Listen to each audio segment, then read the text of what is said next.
जय हिंद बच्चों, कैसे आप सभी। उम्मीद करता हूँ आप सभी अच्छे होंगे, मस्त होंगे। तो बच्चों, आज की इस वीडियो में हम लोग क्लास 10 के सोशल साइंस के उन सभी महत्वपूर्ण प्रश्नों को देखेंगे जो कि मॉडल सेट के प्रश्न है और यहाँ से कई प्रश्न आप लोग को डायरेक्ट एग्जाम में देखने को मिलेगा। तो अगर अभी तक हमारे चैनल में आप नए हैं तो चैनल को सबसे पहले सब्सक्राइब करें और बेल आइकन को प्रेस करें। जब भी मैं वीडियो अपलोड करूं तो इसका सबसे पहले नोटिफिकेशन आप तक पहुंचे। बच्चों, इस वीडियो के अंत तक बने रहें, यहाँ से कई प्रश्न आप लोग को डायरेक्ट एग्जाम में देखने को मिलेगा। तो आइए हम लोग बिना देर करते हुए एक एक प्रश्न को देखते हैं। ठीक है, देखिए सबसे पहला प्रश्न आपके पास मैं बच्चों कह रहा, फ्रांसीसी क्रांति के नेता कौन थे। यानी फ्रांसीसी क्रांति, तो बच्चों आप लोग को याद होना चाहिए कि फ्रांसीसी क्रांति कब हुई थी। तो कहोगे सर 1789 ईस्वी में हुआ था। ठीक है, जब 1789 में फ्रांसीसी क्रांति हुई तो उसमें वहाँ के शासक कौन थे। तो कौन थे, तो बच्चों कहोगे लुई सोइलमा थे। कौन थे, लुई सोइलमा थे। तो फ्रांसीसी क्रांति के नेता कौन थे, तो नेपोलियन बोनापार्ट थे। ठीक है, तो याद रखोगे नेपोलियन बोनापार्ट। चलिए प्रश्न संख्या 2 कह रहा, फ्रांसीसी क्रांति की मुख्य विशेषता क्या थी। देखिए बच्चों, जो फ्रांस में क्रांति हुई तो उन क्रांति की मुख्य विशेषता क्या थी। राजतंत्र की स्थापना करना, सामंतवाद का अंत और साम्राज्यवाद का उदय, लोकतंत्र का उदय। देखिए फ्रांसीसी क्रांति, जो फ्रांस में राजाओं का शासन चल रहा था, ठीक है, तो उनके शासन करने का जो तरीका थे, ठीक है, उनसे वहाँ की जो जनता थी वो त्रस्त हो गई थी। ठीक है, तो वहाँ की जनता चाह रही थी कि हमें लोकतंत्र की स्थापना हो। क्या चाह रही थी बच्चों, तो लोकतंत्र की स्थापना करना। तो यहाँ पे ऑप्शन नंबर डी हो जाएगा, लोकतंत्र का उदय। ठीक है, प्रश्न संख्या 3 कह रहा है, भारत में असहयोग आंदोलन का नेता कौन थे। देखिए भारत में असहयोग आंदोलन का नेता कौन थे। तो भारत में असहयोग आंदोलन कौन चला रहे थे बच्चों, तो आप लोग को पता है सर, कहोगे महात्मा गांधी ने चलाया था। किसने चलाया था, महात्मा गांधी ने किया था। ठीक है, देखिए ये जो आंदोलन था वो महात्मा गांधी के द्वारा अंग्रेजों के खिलाफ चलाया गया था, असहयोग आंदोलन के। महात्मा गांधी कह रहे थे कि ठीक है कि हम जो आंदोलन है यह हिंसात्मक नहीं अहिंसात्मक रूप से चलाएंगे। ठीक है, चलिए तो महात्मा गांधी ने चलाया था, किस रूप से चलाया था, अहिंसात्मक थे। महात्मा गांधी ने इसको वापस कब ले लिया था। ठीक है, तो चोरा चोरी कांड हुआ था बच्चों, जिस कारण से 1922 में महात्मा गांधी ने इस आंदोलन को अचानक वापस लेने का फैसला किया था। ठीक है, चलिए भारतीय राष्ट्रीय कांग्रेस की स्थापना किसने की थी। यानी जो भारतीय राष्ट्रीय कांग्रेस थी उनकी स्थापना किसने की है, महात्मा गांधी, जवाहरलाल नेहरू, ठीक है, एलन ऑक्टेवियन ह्यूम और लाला लाजपत राय। ठीक है, तो बच्चों यहाँ पे जो आपका ऑप्शन नंबर सी है ये करेक्ट हो जाएगा। ठीक है, आप लोग याद रखिएगा शॉर्ट में, ये वो ह्यूम। ठीक है, कब किया था, तो 1885 ईस्वी में। ठीक है बच्चों, कब किया था, 1885 ईस्वी में। ठीक है, प्रश्न संख्या 5 कह रहा है, द्वितीय विश्व युद्ध का मुख्य कारण क्या था। द्वितीय विश्व युद्ध का मुख्य कारण क्या था बच्चों, तो देखिए द्वितीय विश्व युद्ध कब हुआ था, तो कहोगे सर 1939 में प्रारंभ हुआ और 1945 में ये समाप्त हुआ। ठीक है, यानी 39 से लेकर के 45 तक द्वितीय विश्व युद्ध हुआ। तो ये द्वितीय विश्व होने का मेन कारण क्या था बच्चों, तो जर्मनी द्वारा पोलैंड पर आक्रमण था। क्या था, जर्मनी द्वारा पोलैंड पर आक्रमण था। ठीक है, एक पूछा जाता आपका प्रथम विश्व युद्ध कब हुआ था, तो बच्चों याद रखोगे 1914 से लेकर के 1918 में। ठीक है, यानी 1914 में प्रारंभ हुआ और 1918 में ये समाप्त हुआ। चलिए प्रश्न संख्या 6 की ओर बढ़ते हैं हम लोग। प्रश्न संख्या 6 में पूछ रहा है, भारतीय उद्यमी जिसने पहली भारतीय जूट मिल स्थापित की थी। यानी कौन थे जिसने पहली भारतीय जूट मिल स्थापित की थी। ठीक है, द्वारकानाथ टैगोर, राजा राम मोहन राय, दादा भाई नौरोजी और जमशेद जी टाटा। ठीक है, तो बच्चों कौन थे, तो द्वारकानाथ टैगोर थे। ठीक है, यहाँ पे ऑप्शन नंबर ये करेक्ट हो जाएगा। प्रश्न संख्या 7 देखेंगे, भाप का इंजन का विकास करने वाले ब्रिटिश आविष्कारक कौन थे। यानी भाप इंजन का आविष्कार किसने किया था। ठीक है, तो भाप इंजन का आविष्कार किसने किया बच्चों, तो कहोगे सर जेम्स वाट ने किया था। ठीक है, तो यहाँ पे आपका ऑप्शन नंबर ये सही हो जाएगा। प्रश्न संख्या 8 कह रहा है, मुद्रण तकनीक सबसे पहले कहाँ विकसित हुई। देखिए जो मुद्रण तकनीक था वो सबसे पहले कहाँ विकसित हुआ, तो कहाँ पे हुआ था बच्चों, तो कहोगे सर चीन में हुआ था। ठीक है, ठीक है, कहाँ पे हुआ था, चीन में हुआ था। जिसमें मुद्रण का विकसित नहीं हुआ था बच्चों, उसमें क्या था, वस्तु विनिमय प्रणाली प्रचलित थी। कौन सी प्रणाली, तो कहोगे बच्चों वस्तु विनिमय प्रणाली। वस्तु विनिमय प्रणाली, ये वस्तु विनिमय प्रणाली क्या होती है, देखिए जब मुद्रा का प्रचलन नहीं हुआ था उसमें जो वस्तुओं का क्रय विक्रय होता था वो एक बदले के स्थान पर दूसरे वस्तुओं को दिया जाता था। ठीक है, यानी अदला बदली किया जाता था। उसी प्रक्रिया को हम लोग क्या कहते थे, तो वस्तु विनिमय प्रणाली कहते थे। जैसे मान के चलिए हमको गेहूं की आवश्यकता है और हमारे पास चावल है, तो हम उसको चावल दे देंगे और उससे हम गेहूं ले लेंगे। ठीक है, तो यह जो प्रक्रिया हुआ इसको हम क्या कहेंगे, तो उसी को हम लोग वस्तु विनिमय प्रणाली कहेंगे। लेकिन इस प्रणाली में काफ़ी कठिनाइयाँ थी। ठीक है, चलिए गीत गोविंद की रचना किसने की थी? बच्चों प्रश्न है आपके पास में, प्रश्न संख्या 9 कह रहा है गीत गोविंद की रचना किसने की थी? जयदेव, राजा राम मोहन राय, शिवानी और विवेकानंद। ठीक है, तो बच्चों किसने किया था? तो कहोगे सर जयदेव ने किया था। ठीक है, तो यहाँ पे आपका ऑप्शन नंबर ये करेक्ट हो जाएगा। महात्मा गांधी ने किस पत्रिका का संपादन किया था? कई बार प्रश्न रिपीट कर चुका है बच्चों। ठीक है, तो याद रखिएगा, जो महात्मा गांधी थे उसने कौन सी पत्रिका का किया था? तो यंग इंडिया का किया था। ठीक है, तो याद रखोगे यंग इंडिया, जो कि ऑप्शन नंबर बी में है। प्रश्न संख्या 11 कह रहा है भारत छोड़ो आंदोलन कब हुआ? देखिए भारत छोड़ो आंदोलन कब हुआ था बच्चों? तो 1942 ईस्वी में हुआ था। ठीक है, कब हुआ था? 1942 ईस्वी में। यहाँ पे करेक्ट आंसर हो जाएगा ऑप्शन नंबर ए। बाघ परियोजना की शुरुआत कब हुई है? बाघ परियोजना की शुरुआत कब हुई है? तो बच्चों बाघ जो परियोजना की शुरुआत है सर्वप्रथम कहाँ पे हुई थी और कब हुई थी? तो 1973 ईस्वी में हुआ था। ठीक है बच्चों, याद रखिएगा ऑप्शन नंबर बी यहाँ पे करेक्ट हो जाएगा। किस प्रकार की मिट्टी में कंकड़ की मात्रा अधिक होती है? ठीक है, यानी किस प्रकार की जो मिट्टी होती है उनमें कंकड़ की मात्रा सबसे अधिक होती है। ठीक है, तो बच्चों यहाँ पे बांगर जो होगा उसमें कंकड़ की मात्रा अधिक होती है। ठीक है, तो ऑप्शन नंबर बी यहाँ पे सही हो जाएगा। काली मृदा को ऐन किस नाम से जाना जाता है? देखिए जो काली मृदा होता है बच्चों इसको हम लोग ऐन रेगुर मृदा के नाम से भी जानते हैं। किस मृदा के नाम से जानते हैं बच्चों? तो कहोगे सर रेगुर मृदा के नाम से जानते हैं। ठीक है, यानी कि सी यहाँ जो पे है वो करेक्ट आंसर हो जाएगा। ठीक है, रेगुर मृदा जो है वो कपास के उत्पादन के लिए सबसे उपयुक्त माना जाता है। किसके उत्पादन के लिए? कपास के लिए। ठीक है, चलिए प्रश्न संख्या 15 देखेंगे। सुंदरवन राष्ट्रीय पार्क किस राज्य में स्थित है? ठीक है, कौन सी है बच्चों? तो कहोगे सर सुंदरवन राष्ट्रीय पार्क, सुंदरवन राष्ट्रीय पार्क किस राज्य में स्थित है? पश्चिम बंगाल, असम, गुजरात, मेघालय। तो सुंदरवन जो राष्ट्रीय पार्क है बच्चों, कई बार हमने इस प्रश्न को करवा चुका है। ठीक है, तो सुंदरवन राष्ट्रीय पार्क पश्चिम बंगाल में है। ठीक है, तो ऑप्शन नंबर ये यहाँ पे करेक्ट हो जाएगा। नर्मदा, अगला है नर्मदा बचाओ आंदोलन किससे संबंधित है? नर्मदा बचाओ आंदोलन किससे संबंधित है? सरदार सरोवर परियोजना से, भाखड़ा नांगल परियोजना से, रिहंद परियोजना से और टिहरी परियोजना से। ठीक है, तो बच्चों यहाँ पे आपका सही उत्तर हो जाएगा सरदार सरोवर परियोजना से, जो कि ऑप्शन नंबर ए। ठीक है, अन्य आपसे पूछा जाता है कि सरदार सरोवर बांध किस नदी पर बांधा गया है? तब याद रखोगे नर्मदा नदी पर। किस नदी पर? नर्मदा नदी पर। जल किस प्रकार का संसाधन है बच्चों? देखिए जो जल है वो किस प्रकार का संसाधन है?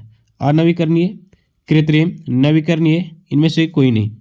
तो जल क्या है? तो जल एक नवीकरणीय संसाधन है। या आपसे पूछे कि चक्रीय, ठीक है, चक्रीय संसाधन, तो भी आप लोग चक्रीय संसाधन में जाएंगे। ठीक है, लेकिन यह चक्रीय नहीं दिया तो आप लोग मारिएगा नवीकरणीय संसाधन। बच्चों आप लोग शॉर्ट में हम लोग सीखते जाएंगे कि अनवीकरणीय संसाधन किसे कहते हैं।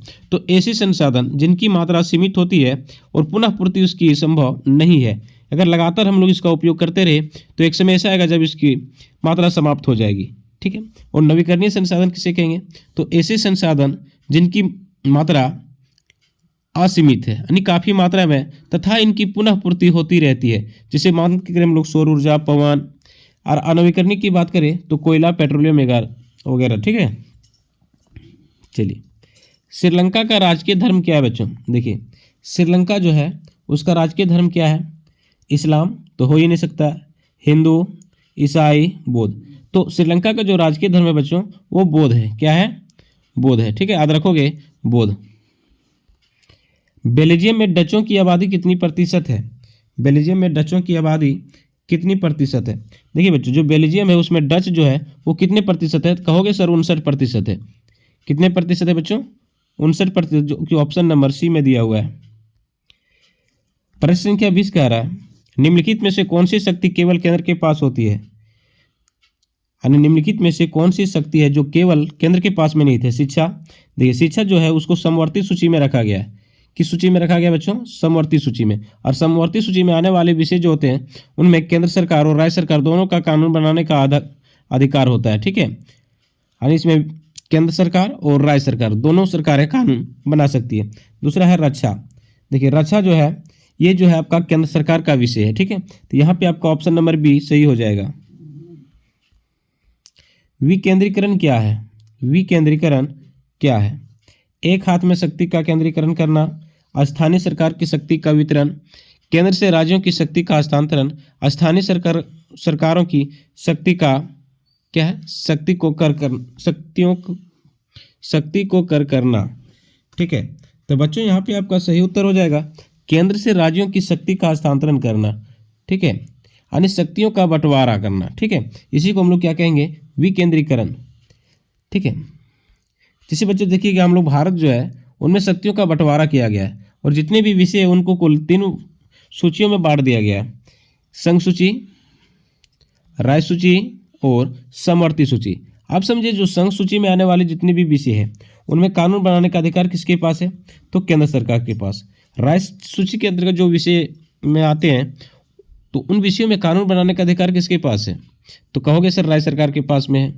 जबकि एक होते हैं समवर्ती सूची, समवर्ती सूची में आने वाले विषय में कानून बनाने का जो अधिकार होता है बच्चों वे केंद्र सरकार और राज्य सरकार दोनों के पास होती है। जैसे शिक्षा, अब मान के चलिए शिक्षा में राज्य सरकार भी कोई कानून बनाती है और केंद्र सरकार भी कोई कानून बनाती है, तो कहोगे सर किसका मान्य होगा, तो अगर एक ही विषय पर दोनों सरकारें कानून बनाए तो केंद्र सरकार द्वारा कानून बनाने के बाद राज्य सरकार द्वारा बनाया गया कानून स्वतः समाप्त हो जाता है। हम लोग घर में देखते होंगे बच्चों, जब कोई एक ही विषय पर बाप और बेटा दोनों फैसला लेता है तो जो बाप का फैसला होता है, ठीक है, वो सर्वमान्य होता है। ठीक है, जबकि बेटा का जो फैसला होता है बाप के फैसले के सामने ये सर्वमान्य नहीं होता है। एक लोकतांत्रिक सरकार की मुख्य विशेषता क्या होती है, देखिए जो लोकतांत्रिक सरकार होती है उनकी मुख्य विशेषता क्या होती है बच्चों, तो लोकतांत्रिक सरकार में क्या होता है, शक्ति का विकेंद्रीकरण होता है, बिल्कुल, शक्तियों का पृथक्करण होता ही है, व्यक्तिगत अधिकारों का संरक्षण होता है भी, जी हाँ ये भी होता है, यानी कि उपरोक्त सभी, यानी कि ऑप्शन नंबर डी यहाँ पे करेक्ट हो जाएगा। ठीक है, प्रश्न संख्या 24 कह रहा है निम्नलिखित में से कौन भारतीय संविधान का एक प्रावधान है जिनका उद्देश्य लिंग समानता को बढ़ावा देता है। ठीक है, लिंग समानता को बढ़ावा देता है। अब ठीक है, प्रश्न क्या कह रहा है ऑप्शन में, अनुच्छेद 14, अनुच्छेद 15, अनुच्छेद 16 और अनुच्छेद 21।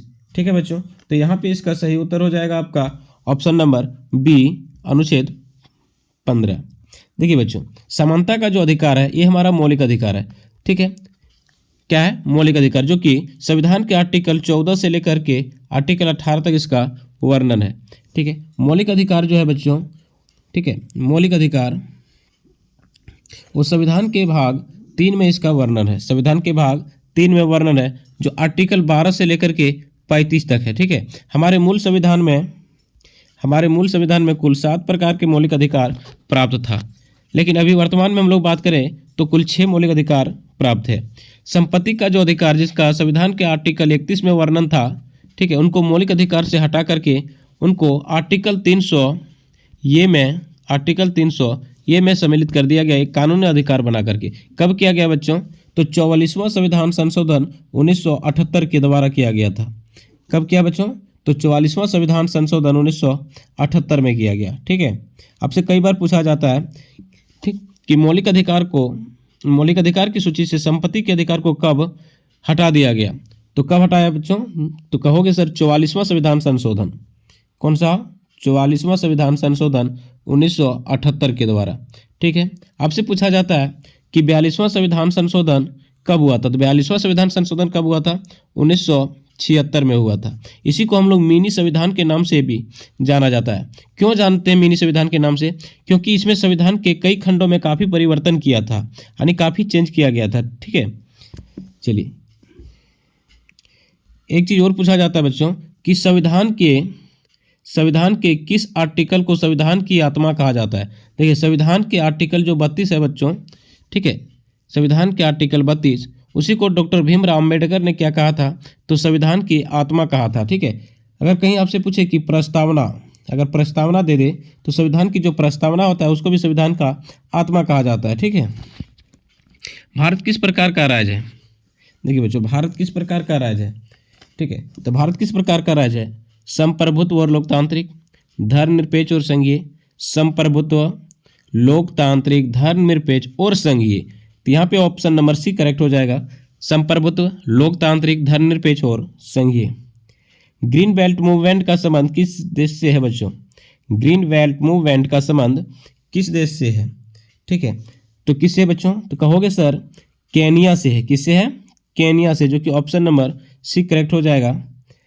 27वां प्रश्न क्या है? देखिए, राजनीतिक दलों की मान्यता कौन देता है? राजनीतिक दलों को मान्यता कौन देता है? तो राजनीतिक दलों का मान्यता कौन देता है बच्चों? तो चुनाव आयोग देता है। कौन देता है? चुनाव आयोग। चुनाव आयोग का वर्णन संविधान के भाग 15 में है। किसमें है? संविधान के भाग 15 में आर्टिकल 324 से 329 तक है। ठीक है, याद रखिएगा, 324 से लेकर के 329 तक। इसका क्या काम है बच्चों? तो चुनाव आयोग का काम है चुनाव कराना, मतदाता सूची जारी करना, राजनीतिक दलों को चुनाव चिन्ह प्रदान करना, राजनीतिक दलों को मान्यता प्राप्त करना। ठीक है, ये सारे काम किसके हैं? तो राजनीतिक दलों के। तो यहाँ पे आपका सही हो जाएगा चुनाव आयोग। देखिए, चुनाव जो आयुक्त होते हैं बच्चों, टोटल 3 चुनाव आयुक्त होते हैं। उनमें से एक जो होता है मुख्य होता है और 2 इनके सहयोगी होते हैं। टोटल 3 चुनाव आयुक्त होते हैं। ठीक है, चलिए याद रखिएगा। अगला, रोजगार गारंटी अधिनियम कब लागू किया गया? देखिए, रोजगार गारंटी अधिनियम जो है बच्चों वो 2005 में लागू किया गया है। कब किया गया है? 2005, याद रखोगे। ठीक है, इसी का नाम क्या है? मनरेगा।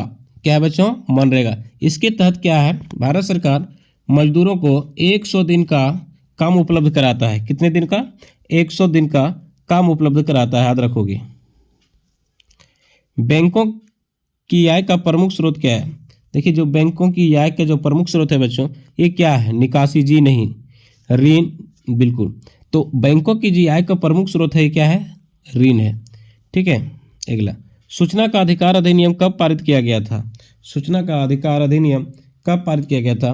तो सूचना का अधिकार अधिनियम बच्चों 2005 में पारित किया गया था, याद रखोगे सब, जिसको हम लोग RTI भी कहते हैं। ठीक है, तो सूचना का अधिकार अधिनियम कब पारित किया गया था? तो 2005 में। ये काफ़ी इंपॉर्टेंट प्रश्न है बच्चों, जो कि मॉडल सेट का प्रश्न है। ठीक है, और इस टाइप का प्रश्न हमने काफ़ी पहले भी करवा चुका है। ठीक है, कई प्रश्न यहाँ से आप लोग को डायरेक्ट एग्जाम में देखने को मिलेगा। तो अगर वीडियो अच्छा लगता है तो हमारे चैनल को सब्सक्राइब करें और अपने दोस्तों तक शेयर जरूर करें। कमेंट करके ज़रूर बताएं कि आपको वीडियो किस प्रकार से लगा।